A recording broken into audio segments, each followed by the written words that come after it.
The heat is tough on the crops. They'll stop growing if they don't have enough moisture. Some of those crops starting to wither in the heat of the day. But it's necessary to have the sun. This spring, when it was cooler, we had that rainy weather and it was cooler and the crops weren't developing quite as fast. In fact, right now, we're probably about 10 days to 2 weeks behind our normal schedule on what the crops are as far as development. Already, signs of heat stress in fourth-generation New Plymouth farmer Galen Lee's fields. Corn, in some of the early stages, you'll see it kind of curl up a little bit and won't look as healthy as it is. Beans, you'll see some trouble. Peppers are a big one.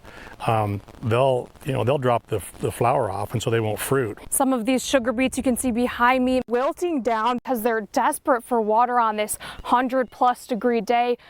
But thankfully there's enough to irrigate them so they can rehydrate and recover. But if there wasn't enough irrigation water to get out to those beets would eventually just wither up and they would die. When Lee knows a heat wave is coming, he tries to get ahead of it, watering sooner and more often. So that soil profile's got some extra moisture in it and kind of filled up. He says the fact the area is no longer in drought status will mean growers have enough water to last through the season. You can't water every single acre in the valley all at the same time.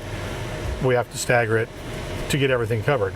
Early this spring, especially in the Boise area, he says growers thought they might not have water past early August, and several crops don't even mature until the fall. Well, if your crops can't mature, they don't develop like they're supposed to, and so they're not worth as much when you sell them. So, like the corn will have a lower test weight, which means it isn't as plump. Sugar beets, you'll have less tonnage that you're sending off.